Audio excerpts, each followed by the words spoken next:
State legislature wrapped up a 2-year session without passing some major bills proposed by Governor Patrick. WBZ's Jon Keller sits down with the Boston Globe political reporter Jim O'Sullivan.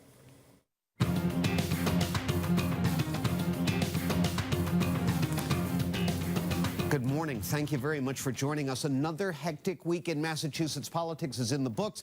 And here to help us understand as much as we can is Jim O'Sullivan, the ace political reporter and analyst for the Boston Globe. Jim, good to see you. John, thanks for having me. Oh, as always, appreciate you coming by. So the legislature wrapped up its 2-year session early Friday morning. Rush of major legislation at the end of the session, as always. Sure. Heaven forbid you've got 19 months to get your term paper done, and of course you're up all night writing it in the last night. Economic development bill, domestic violence bill, gun control bill, just to name a few of the headline stories. To me, Jim, one thing stood out during this 2-year session.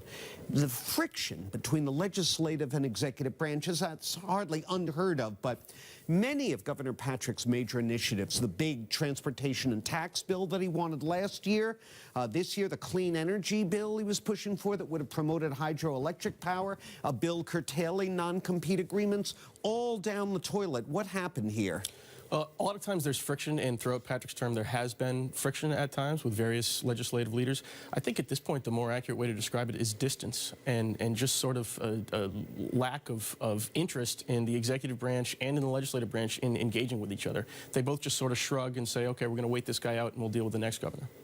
I mean, that's sort of been a characteristic of the Patrick era, hasn't it? I mean, from the get-go. Well, at various times he's engaged. Remember early on the property taxes, he exhorted people to come to the State House and lobby lawmakers, and legislators said that was out of line. And various times... And it flopped, too. It did, right. And at various times he lobbied on his casino bill, and legislative leaders said that's out of line. So he's tried different tacks for going at these guys, and some have worked and some have not. Historically, I think if you look back, his engagement with the legislature has been less successful than some of his predecessors like Cellucci, Weld. You know, it's funny, up Beacon Hill where everybody, you know, they're all Democrats, a lot of times you talk to them privately and they say they prefer a Republican governor because it's less awkward. If you're feuding with a Republican governor, that's more of a natural state. If you're feuding with a Democratic governor, it's like a family feud and the feelings grow sharper. I mean, it takes two to make a bad relationship. Right. Was there ever a chance that he could charm them? Or did he blow it? Who gets more blame? Put me on the spot here. Yeah, and I think at times it's worked. I think at times it has worked. And you talk to them and they say, well, personally, we like the governor for the most part. Right. It's just that their visions and his visions don't line up, and their ways of doing business don't line up. He's much more of an executive. He comes from the private sector, and they're very much public sector folks.